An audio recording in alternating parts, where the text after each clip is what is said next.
Hoje nós vamos estudar capítulo 19.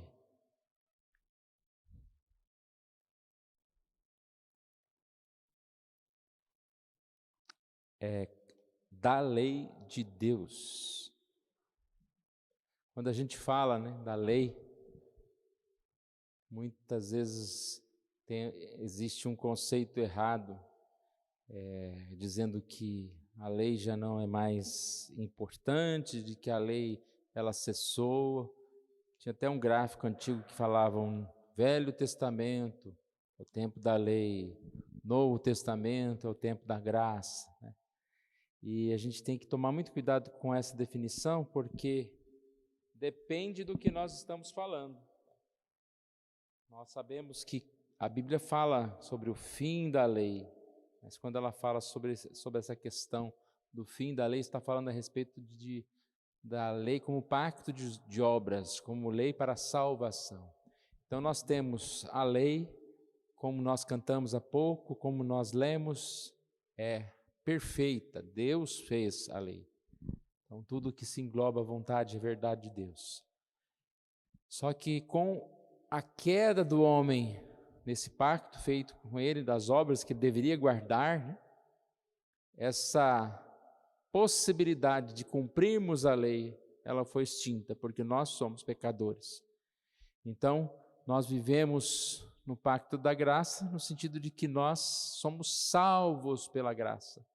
Mas a lei, ela é a lei que existe. E não só para o crente, mas para todo homem. Existe uma lei. Claro que baseado na cosmovisão, na visão que a pessoa tem, ela vai entender que o que é certo é uma coisa, que o que é errado é outra. A gente está vivendo esses dias uma polêmica, estão querendo votar lá uma PL, não sei o quê. Eu não sou muito de acompanhar tanto isso, mas a gente percebe que se fala em votar alguma coisa para que tenha um grupo lá que decida o que é certo e o que é errado, Até vocês devem ter visto alguém compartilhar que alguns versículos vão ser proibidos de ser colocados em redes sociais, alguma coisa nesse sentido. Eu acredito que não chega a esse ponto, mas só de você imaginar, que tem um comitê da verdade lá que vai decidir o que é certo e o que é errado, a gente fica meio preocupado no sentido de quem são essas pessoas para dizer o que é certo e o que é errado. Porque nós sabemos que a lei do Senhor é perfeita, mas nós, como pessoas para legislar, nós somos bem complicados, difíceis com isso. Então nós vamos estudar esse tópico hoje. Nós vamos passar rápido nos tópicos, porque são vários tópicos. Então a gente vai estudando aqui, vai lendo bem rapidamente, passando para o próximo.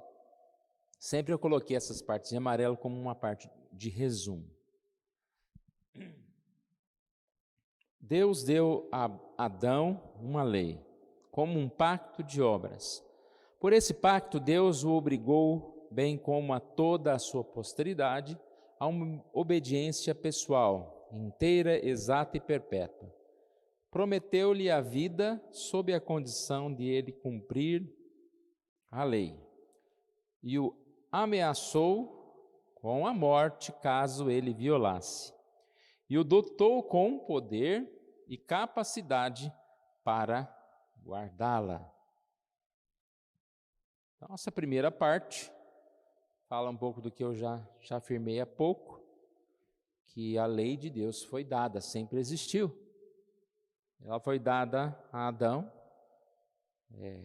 diversas coisas que ele precisava fazer, que ele precisava administrar e a forma como ele precisava viver, e principalmente a questão da árvore da vida, que não deveria ser comida, da árvore da vida não, da árvore do bem e do mal, a árvore do conhecimento do bem e do mal, não comerás. Isso, então, faz parte da lei de Deus. Aqui tem 2 versículos, em resumo, fala sobre a criação, como Deus criou, e esta lei dada ao homem como pacto de vida, de obras. Em Gênesis 2,17, mas a árvore do conhecimento do bem e do mal não comerás, porque do dia em que dela comerdes, certamente morrerás. Não coloquei o versículo lá, né?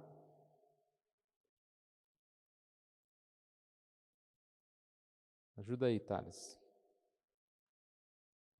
Peraí, só um segundinho, gente. Agora foi. Eu tenho duas telas aqui, eu mudo numa e não mudo na outra, e ela muda só para mim, não muda para vocês. Então não tinha aparecido essa ainda, né? Não. Então Gênesis lá fala sobre esse momento da criação e sobre o momento também em que Deus dá ao homem essa lei, né? Dizendo que ele não deveria comer. O dia que dela comerdes, certamente iria morrer. Só voltando aqui no 1, o que eu frisei de amarelo? Adão, uma lei como um pacto de obras. E parte importante aqui é que Deus dotou com poder e capacidade para guardá-la. Então não era algo impossível de ser guardado. Hoje é impossível, porque nós somos pecadores. Como guardar toda a lei? Nós vamos ver mais abaixo aqui, que essa lei está de forma resumida nos 10 mandamentos. Então, como guardar esses mandamentos? Nós que somos pecadores, nós não temos a condição de guardá-la na totalidade para ser salvo. Por isso que nós não vivemos nesse pacto, tá? Das obras mais. Vamos lá, ponto 2. Essa lei, depois da queda do homem, continua sendo uma lei, uma perfeita regra de justiça. Como tal, foi por Deus entregue no Monte Sinai em 10 mandamentos e escrita em 2 tábuas de pedra. Os primeiros 4 mandamentos contêm os deveres para com Deus e os outros 6, os nossos deveres para com o homem. Essa lei continua sendo uma perfeita regra de justiça. Não é porque o homem não consegue alcançar que essa lei não é boa. Sabe, tem às vezes o professor ele tem que dar uma prova mais fácil porque o aluno não passa, né? Então já que o aluno não chega naquele nível, eu vou diminuir a qualidade da prova para o aluno conseguir acertar. Então Deus não é desse jeito. Não, já que o meu povo não segue, eu vou dar lei mais brandas para ele. Não é assim, a lei é a lei, mas ela não deixou de ser importante e ela não deixou de ser perfeita. Quem é imperfeito? Somos nós. E aqui fala então dos 10 mandamentos, que são deveres para com Deus e para com o homem. Então a lei, de forma resumida, ela está nesses mandamentos, né, que são os mandamentos para com Deus e para com o homem. Tiago 1, mas aquele que considera atentamente a lei perfeita, lei da liberdade, e nela persevera, não sendo ouvinte negligente, mas operoso praticante, esse será bem-aventurado no que realizar. Então, essa é a lei perfeita e é sempre importante para nós, né?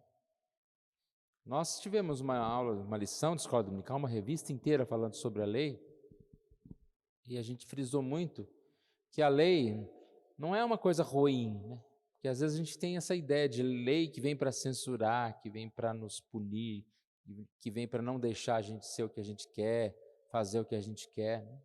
Isso é uma visão infantil da lei. Claro que a lei dos homens pode ser assim, né? Tem muita lei de homem aí que vem só para nos prejudicar, para nos atrapalhar, né? Então tem muita lei aí que dá vontade de não cumprir. Mas em relação a Deus, não. Toda a lei de Deus, ela é para o nosso bem. Quando nós não cumprimos, nós estamos indo contra nós mesmos, porque nós não estamos permitindo ou vivendo da melhor forma que nós temos, que é seguindo a lei de Deus. E essa lei, então, ela se resume nos nossos deveres para com Deus e para com o próximo.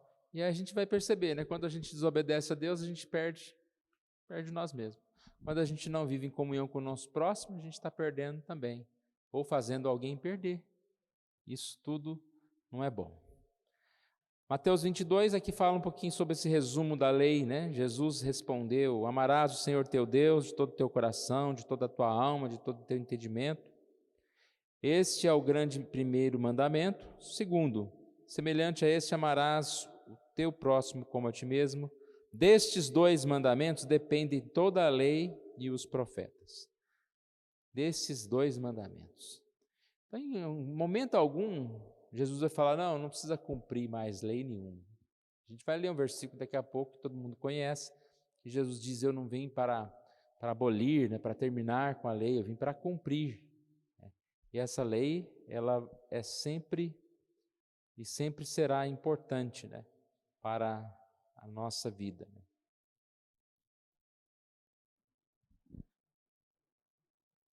Ponto 3. Além desta lei, geralmente chamada lei moral, quis Deus dar ao seu povo, Israel, considerado uma igreja sobre sua tutela, leis cerimoniais, que contém diversas ordenanças típicas. Essas leis, que em parte se referem ao culto e prefiguram Cristo, suas graças, seus atos, seus sofrimentos e seus benefícios, e em parte representam várias instruções de deveres morais, estão todas abolidas no Novo Testamento. Aqui talvez seja um pouco daquela confusão que eu disse no início, que a pessoa fala, Antigo Testamento, a lei, Novo Testamento, a graça. No que se refere à lei cerimonial, sim, Jesus vem, nós falamos até domingo à noite, né? Jesus vem no templo lá e põe para fora aqueles que estavam vendendo, e ele já trata como sendo o templo que será levantado, ou seja, dando sinais de que aqueles sacrifícios, aquela venda de animais, aquilo tudo ia acabar de qualquer jeito, porque não haveria mais a necessidade do cordeiro ser entregue, aquelas cerimônias todas, e sim, nós poderíamos crer em Jesus, poderíamos ser salvos em Jesus, assim, diferente. Então, o que disse aqui? A lei moral, essa vai permanecer, o que é lei moral. A lei cerimonial, todos os seus aspectos cerimoniais, os cultos, as coisas que eram feitas naquela época, elas vão ser abolidas. Foram abolidas a partir do Novo Testamento.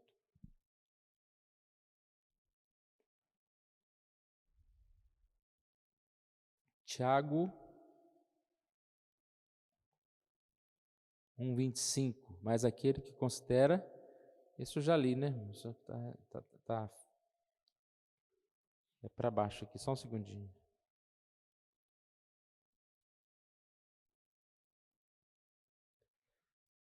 Esse slide estava lá? Ou errei de novo? Estava, né? Ah, tá. Então vamos lá. Colossenses 2:17, a sequência é essa. Porque tudo isto tem sido sombra das coisas que haviam de vir. Porém, o corpo é de Cristo. Aqui são alguns versículos de tantos que falam sobre essa lei cerimonial que foi abolida. 1 Coríntios 5:7, lançai fora o velho fermento, para que sejais nova massa, como sois de fato sem fermento, pois também Cristo, nosso Cordeiro Pascal, foi imolado.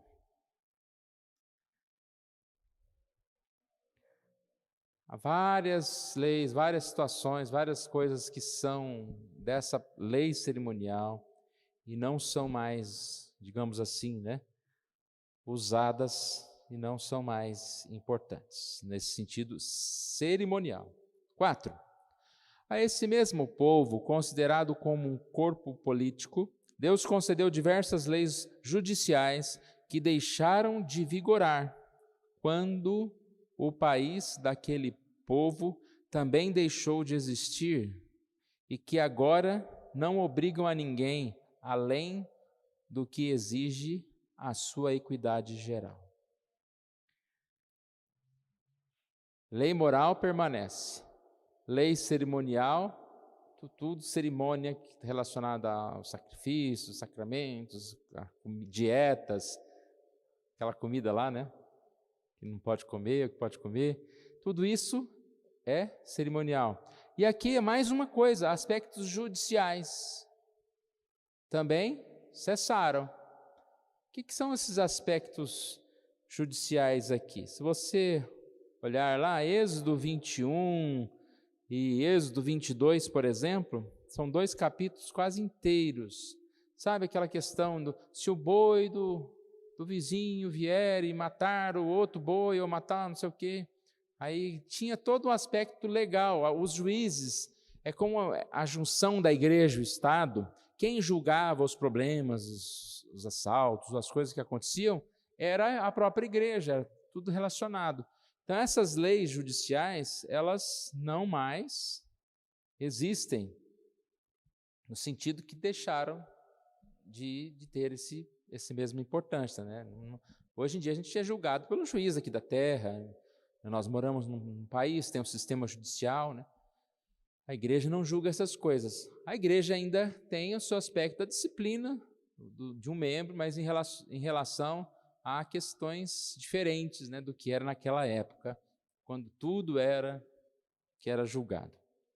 Então, alguns versículos aqui. Não penseis que vim revogar a lei ou os profetas, não vim para revogar, mas para cumprir. Ouviste o que foi dito, olho por olho, dente por dente. Eu, porém, vos digo, não resistais ao perverso, mas qualquer que te ferir face direita, volta-lhe também a outra. Curioso que, mesmo embora a lei cerimonial, essa lei, esse aspecto judicial, não existindo mais a necessidade, a questão da lei moral, ela continua. Tanto que Jesus disse que eu não vim para revogar a lei. Que lei que ele está falando aqui? Ele está falando daquilo que é moral, mas vim para cumprir. Mateus 5 é bem conhecido quando ele vai falar do adultério, quando ele vai falar do matarás, não matarás. E o que Jesus veio para cumprir e para ampliar? Ele vem para mostrar, né? Matar, se você vai odiar o seu irmão, você está matando, né? Adulterar, se você olhou com intenção impura, você está adulterando. Então ele veio mostrar que a lei, ela é muito mais ampliada do que a gente pode pensar simplesmente resumindo aqui de qualquer forma, né?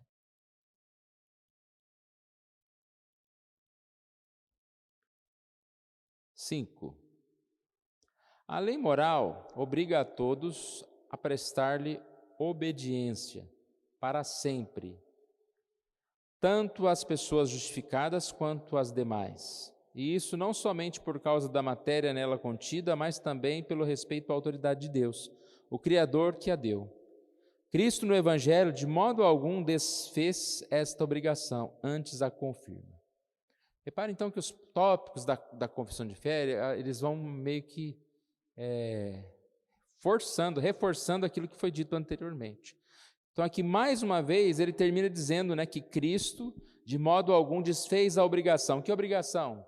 De cumprir a lei moral. Quem que deve cumprir a lei moral? Lembra que eu falei no início? Todos. Por quê?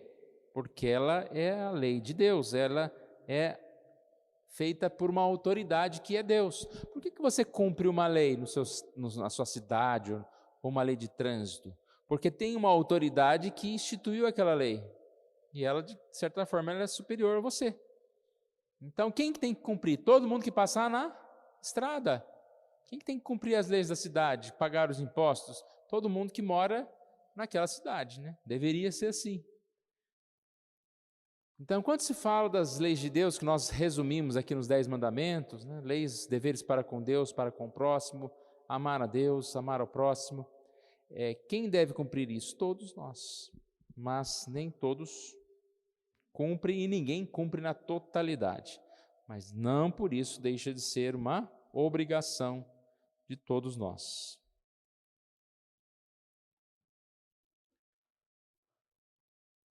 Primeira João, tem algumas partes aqui de 1 João. Sabemos que o temos conhecido por isso, se guardarmos os seus mandamentos. Aquele que diz eu conheço e não guarda os seus mandamentos é mentiroso, e nele não está a verdade. Amados, não vos escrevo mandamento novo, senão mandamento antigo, o qual desde o princípio tivestes. Está vendo que ele diz? Não é mandamento novo, desde a criação, é mandamento de Deus. Quem deve cumprir? Aqueles que são servos do Senhor. Aquele que me diz, eu conheço a Deus e não guardo os seus mandamentos, é mentiroso. Não conhece a Deus, não busca a Deus, não busca a verdade. Repare, é muito importante a gente perceber que a confissão de fé, só lembrando as últimas duas lições, elas que poderiam dar uma margem a alguém entender que a doutrina presbiteriana ou reformada, ela pende para, cada um faz o que quer, né? Então, na sequência, vem o termo lei de Deus. Então, quais foram os anteriores? Foi falado a respeito da certeza de salvação. Primeiro, a perseverança dos santos, depois a certeza de salvação. E agora, a lei de Deus. Então, na perseverança dos santos, alguém poderia falar, tá vendo? É uma doutrina que facilita. Então, o crente, ele acha que ele vai perseverar, que Deus começou a obra e não vai abandoná-lo, e aí ele então faz o que ele quer da vida, porque já que tem a perseverança, e a gente falou que não é isso, né? Não é isso. A perseverança exatamente é perseverar em buscar a Deus. Deus não permite que a gente se afaste dele.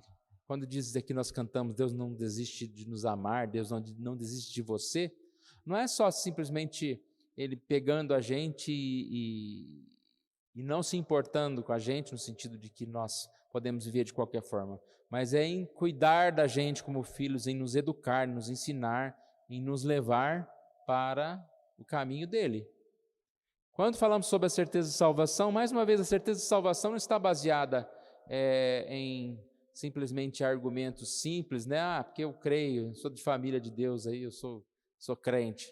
Não, a certeza de salvação está baseada exatamente em eu ter essa divina semente do Espírito Santo, de eu seguir nos caminhos do Senhor, de eu fazer a vontade de Deus. Então, nessa terceira aula aqui, nessa sequência, né, toda, se a gente for voltar, a gente vai perceber que isso acontece o tempo todo. Justificação e tudo mais. Nessa sequência, a gente percebe a importância da lei de Deus na nossa vida. É muito importante, como cristãos. Sabemos que a lei é perfeita, que a lei vem cuidar de nós, que a lei vem para nos abençoar. Vamos lá, o sexto.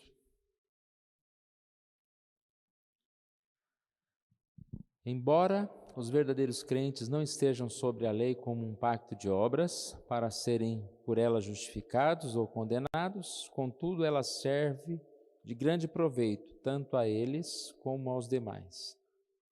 Então, como que ela serve de proveito? Não para a salvação, mas aquele que é salvo, ele vai seguir esse caminho. Não como um meio de obter a salvação, mas como uma vida de um salvo.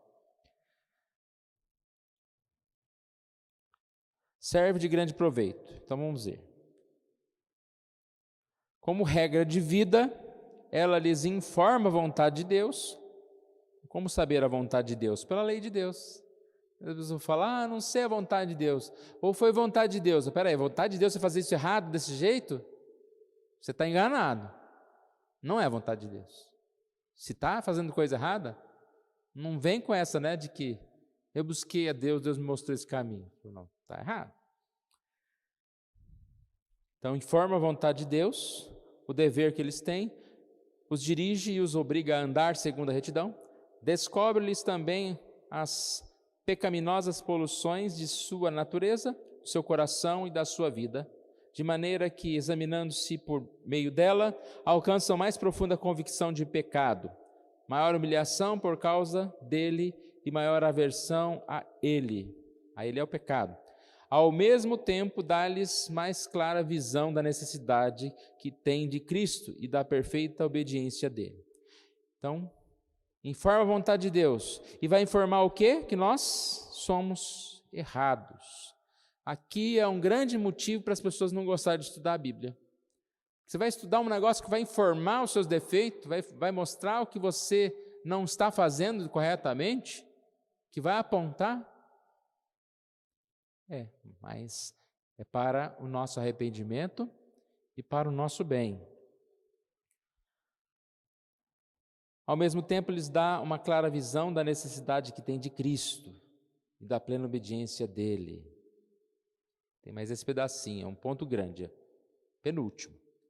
Ela é também de utilidade aos regenerados, a fim de conter a sua corrupção, pois proíbe o pecado.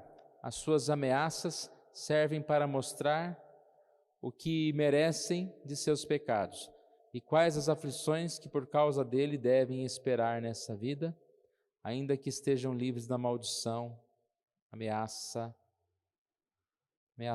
da lei. Do mesmo modo, as suas promessas mostram que Deus aprova a obediência deles e que bênçãos podem esperar desta obediência. Ainda que essas bênçãos não lhes sejam devidas pela lei considerada como pacto de obras, assim como fazer um homem o bem ou evitar ele o mal, só porque a lei estimula aquilo e proíbe isso, não prova estar ele sobre a lei ou sob a graça, e não sob a graça. Então, para que serve a lei? Para conter a corrupção, né? Essa lei nos mostra o que nós não devemos fazer, o quanto nós devemos nos afastar do pecado e como o pecado vai trazer o mal sobre nós. Também sobre as promessas de Deus, há muitas promessas para aqueles que seguem a palavra, para aqueles que amam a verdade. Lembra o mandamento? Honra teu pai e tua mãe. É um mandamento com promessa, né? Para que se prolongue os seus dias da vida. Então, há promessas em seguirmos a lei, em obedecermos a lei de Deus. Eu não virei aqui, irmãos, está difícil hoje, eu tenho que passar isso para a Nádia e para o Thales lá. Essa é a segunda parte que eu li aqui. Conter a sua corrupção, suas ameaças servem para mostrar o que merecem seus pecados, e as suas promessas mostram que Deus aprova a obediência deles e que bênçãos pode esperar dessa obediência. Então, essa segunda parte aqui. Olha a passagem bíblica, Romanos 3:20. Visto que ninguém será justificado diante dele por obras da lei. Então, repetindo, para deixar bem claro, que a lei não salva, né? As obras não vão salvar, não são capazes de nos salvar. Em razão de que pela lei vem o pleno conhecimento do pecado. A lei aponta o pecado e por isso ela é muito boa para nós, em vários aspectos, como nós acabamos de ler. E Tiago 1:23-25 fala que aquele que não é ouvinte, se alguém é ouvinte da palavra e não praticante, assemelha-se ao homem que contempla um espelho o seu rosto natural, pois a si mesmo se contempla e se retira e para logo se esquece de como era a sua aparência. Então é aquele exemplo que a gente sempre dá, né, do espelho. Se você é ouvinte e não praticante, é como alguém que olha para um espelho. O que o espelho vai mostrar? Vai mostrar o que é bonito, mas também vai mostrar as suas imperfeições. Então, se você olhar para o espelho e está mal arrumado, você está despenteado, você vai tentar dar uma melhorada ali, né? E ao olhar para a palavra, você vai ver tanto aquilo que você faz de bom, como aquilo que você faz de mal. E olhar para o espelho e falar, não importo com isso, né? Ou até achar bonito o que é feio, aí é coisa séria. Então esse texto fala sobre isso. Quem olha e não faz nada é um ouvinte, mas não é praticante. Mas aquele que considera atentamente na lei perfeita, lei da liberdade, nela persevera, não sendo ouvinte negligente, mas operoso praticante, esse será bem-sucedido no que realizar. Então, são muitas passagens, né, irmãos? Você percebe assim, a a clareza dessas passagens, né? E como revela a importância. Não sei como alguém pode ainda dizer, mas agora a gente vive por Cristo e não tem que se preocupar com lei, com mandamento, isso é coisa do passado, né? Último, os supracitados usos da lei não são contrários à graça do Evangelho, mas suavemente se harmonizam com ela, pois o Espírito de Cristo submete e habilita a vontade do homem a fazer livre e alegremente aquilo que a vontade de Deus revela na lei, requer que se faça. Eu falei um pouquinho a respeito disso de forma superficial, dizendo que essa lei, ela não é algo que é como se fosse uma obrigação que eu não quero, mas eu tenho que fazer. Não é uma lei ruim. Eu tenho prazer na lei do Senhor. Nela eu medito. Ela eu pratico. Porque eu tenho prazer e alegria. E por que nós temos esse prazer e alegria? Porque é o próprio Deus que transformou o nosso coração. Uma dessas passagens é Ezequiel 36, que fala: porei dentro de vós o meu espírito e farei que andeis nos meus estatutos, guardareis os meus juízos e os observeis. Coloca no nosso coração esse desejo de seguir a lei de Deus. Então nós entendemos que ser da lei, seguir a lei, não é ser contrário à graça, né? Não, eu vivo pela graça, agora não, isso é legalismo. Legalismo é outra coisa. Servir a Deus, andar conforme a lei de Deus, é algo que faz parte dessa vida. É até mesmo, podemos dizer assim, que é uma graça de Deus, né? No mundo de tanta corrupção, no mundo de tanto pecado, você querer seguir a lei de Deus, ou seu filho andar na lei de Deus, é uma graça muito especial, porque só realmente o Deus, para mudar o nosso coração e assim, digamos, dar sabedoria, fazer-nos enxergar o que é realmente bom nesse mundo, o que nós devemos fazer, né, dia a dia. Então, irmãos, que a gente possa compreender a palavra. A lei de Deus, ela é perfeita, ela restaura a nossa vida. E como nós estamos longe de cumpri-la. E por isso nós, muitas vezes, estamos fracos, estamos doentes espiritualmente. Como resolver isso, irmãos? Somente buscando a palavra, lendo a Bíblia, separando tempo, né, de qualidade, para assim estar meditando na palavra do Senhor, tendo disciplina, né, na palavra do Senhor, e assim a gente vai crescer nos caminhos do Senhor.